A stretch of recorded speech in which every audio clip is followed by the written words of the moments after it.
For years, my brother stole my attention, lied about my illness, and ruined my most important moments. It was only after the wedding that I realized it was all a show.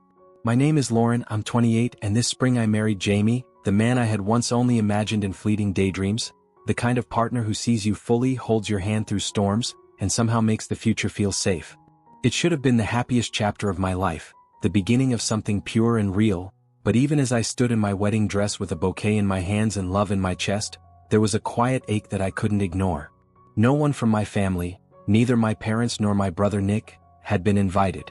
I had made that choice deliberately, knowing exactly what kind of scandal it would stir, knowing they would talk, accuse, guilt, spin stories that painted me as heartless. But after everything they had put me through, after the years of silence, manipulation, and wounds that never quite healed, I just couldn't do it. I couldn't let them step into this new life and carry their shadows with them. So I shut the door before they could even knock. When I was a child, we lived in a quiet suburb just outside of Chicago, in a modest house with a white fence and a backyard that saw more scraped knees and firefly chases than anything else. On the surface, we were the kind of family you'd expect to see smiling on a holiday card. 2 kids, a dog, parents who showed up to school functions. But when my brother Nick turned 7, everything shifted. He was diagnosed with mild asthma, the kind that flared up during cold winters or when he ran too hard at recess, and from that moment on, our household began to orbit around his condition. It didn't matter that it was manageable, that medication worked, or that millions of kids lived with the same thing.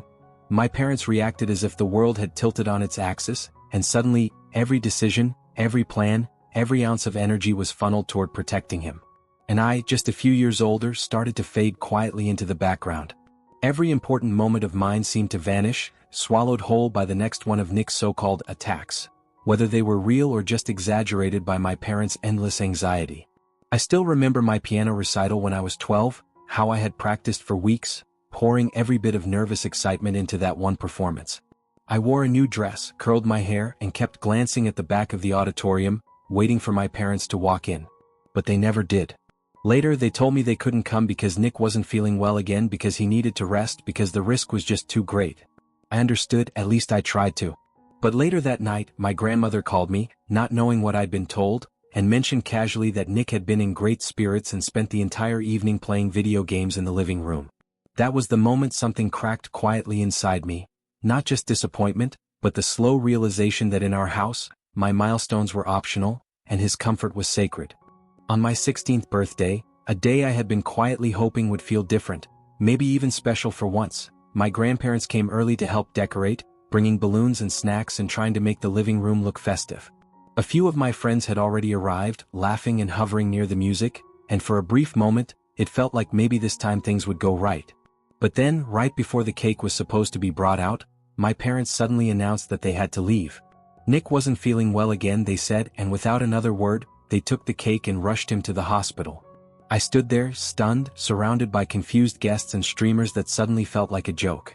Hours later, after the party had long since died down and the guests had gone home, they finally returned.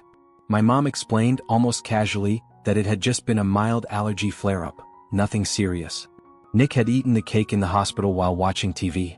And just like that, one more milestone of mine became a footnote in his story. At graduation, I stood at the podium as valedictorian, first in my class, heart pounding in my chest as I delivered the speech I had spent weeks writing, hoping that just this once I would look out into the crowd and see my parents watching with pride. But their seats were empty. They hadn't come. Instead, they stayed home with Nick, not because he was sick or in crisis, but because he was feeling anxious about his own exams. Exams that weren't even scheduled for another week. My mother later said she didn't want to leave him alone in that state, as if my once-in-a-lifetime moment could be brushed aside in favor of preemptively managing his stress. I shook hands, took photos, smiled politely for the principal, all the while trying not to let it show that the people who were supposed to be in my corner hadn't even bothered to show up. The applause faded, the cameras clicked, and I walked off that stage knowing that even at my best, I would always come second in my own family. I paid for my studies entirely on my own, juggling waitressing shifts, late-night hours as a lab assistant, and countless sleepless nights hunched over textbooks just to keep up. There were no college tours with my parents, no quiet savings waiting to catch me, just grit and exhaustion and the relentless need to prove I could do it without them. Meanwhile, Nick's college fund was fully intact, neatly set aside and generously contributed to over the years, even though by then his asthma was barely even a footnote in his life. He played sports, went on weekend trips, and had long since stopped needing the careful, suffocating attention that had shaped our childhood. But still, the narrative remained: Nick needed support and I could handle myself. And so I did. Not because I wanted to, but because I was never given another option.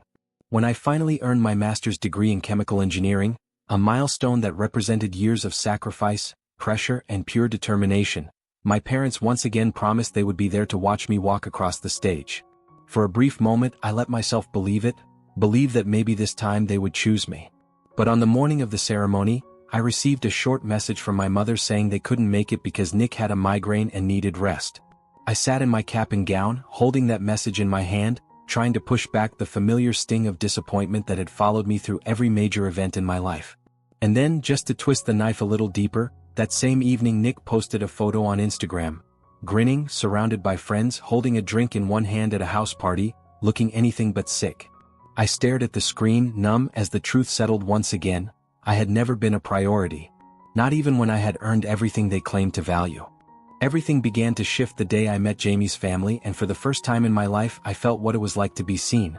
Not for what I could endure or what I had achieved in silence, but simply for who I was. On the day of my thesis defense, Jamie's mom showed up at the university with a bouquet of flowers, smiling like she had been waiting for this moment just as long as I had. Later that evening, his sister handed me a small wrapped package, and inside was the first chapter of my research paper, printed and framed with a handwritten note beneath it that said, "We are so proud of you." I stared at it in stunned silence, not even able to speak for a moment, because it was the first time in my entire life that anyone had celebrated me just for me, not as a shadow behind someone else's crisis, not as a footnote to someone else's story, but as someone worth pausing for. It was shocking, yes, but also healing. Because for the first time, I began to believe that I was worthy of being loved without earning it through sacrifice. When Jamie proposed, everything in me knew that our wedding had to be different. It had to be a space where love felt safe and real, not something I had to brace myself for. From the very beginning, we agreed that the day would be only for those who had stood by us, who had poured into our lives with honesty and warmth, not guilt and obligation.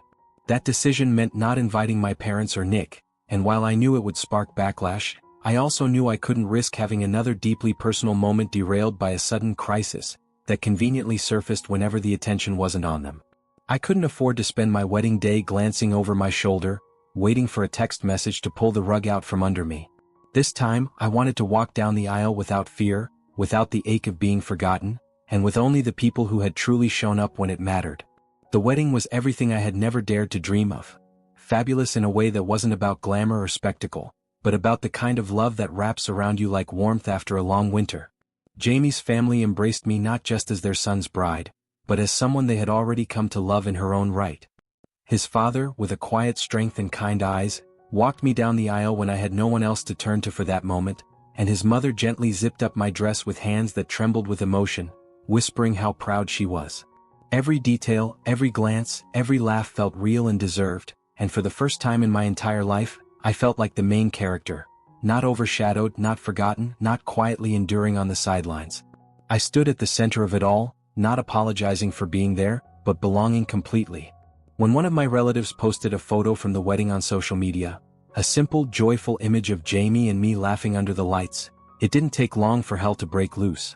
My phone lit up with calls and messages from my parents, their words sharp and bitter, accusing me of being selfish, cruel, and a drama queen who had purposely humiliated the family. They told me that Nick had been hospitalized because of the emotional stress I had caused by not inviting him, painting a picture of a fragile, devastated brother crushed by my cruelty. But then my cousin sent me a screenshot, almost apologetically, showing that Nick had actually been at a baseball game that same day, holding a beer and grinning with his friends, not a care in the world. That image told me everything I needed to know. Not just about the lies, but about how far my family would go to manipulate guilt and rewrite the story to suit their narrative. And in that moment, any remaining trace of doubt about the choices I had made disappeared. Jamie's mother, who had worked as a nurse for over 30 years and carried the kind of calm wisdom that only comes from decades of caring for others, decided to reach out to my mom in an attempt to ease the tension. She didn't come in with accusations or anger, just quiet concern and a gentle tone, hoping to open a door rather than slam one shut. During the call, she cautiously brought up the discrepancy between the image of Nick that my parents had painted and the reality they were using to justify their outrage. She hinted, with care and professionalism, that Nick's current lifestyle, His drinking, his late nights, his lack of medical follow-ups, didn't quite align with someone suffering from serious, chronic health issues. But my mother didn't hear any of it. She cut the conversation short, hanging up mid-sentence, and then turned around and called my sister Jamie, not my husband but my biological sister with the same name, to complain about the interference and how I was sending people to harass her. There was no interest in understanding, no space for reflection, only the same defensive walls and the same refusal to acknowledge a truth that had been standing in front of them for years. Later, my cousin Kay, someone who had always been more observant than she let on, quietly pulled me aside and shared something that both stunned me and confirmed everything I had felt for years. She told me that during a late-night conversation, Nick had admitted to her, almost laughing, that he had faked or exaggerated his symptoms more than once simply because he liked the attention. He told her, with no trace of guilt, that there was something satisfying about having the entire family orbit around him, especially on days when the spotlight was supposed to be on me. My birthdays, graduations, milestones, those were the moments he felt compelled to steal back, not because he needed care but because he craved control and center stage. Hearing that truth from someone else's mouth, someone who had no reason to lie, hit me like a quiet storm. It didn't hurt because it was new, it hurt because it made every painful memory make perfect, devastating sense. She showed me a message from my mom that had been sent a week before the wedding, and reading it felt like watching a slow, deliberate betrayal unfold in black and white. In it, my mother casually discussed coordinating an episode with Nick, her words not mine, something that would draw attention back to him during the wedding week, something that would, as she put it, remind everyone what's really important. She didn't say it with malice, at least not in the tone of the message, but with the kind of cold calculation that made it even worse, as if hijacking my wedding wasn't personal but simply necessary. When I finished reading it, I couldn't breathe. It killed something in me, not just the last fragile hope that my family might change, but the idea that maybe, deep down, they had ever truly celebrated me at all. Because that message made it clear. I was never meant to be the main character in their story. I was always just the background noise to Nick's needs. A month later, just when I had started to believe that silence was the only language my family would ever speak to me in, I received an unexpected letter from Nick.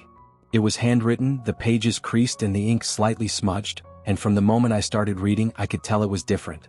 He apologized, not just a vague, performative apology but a real one.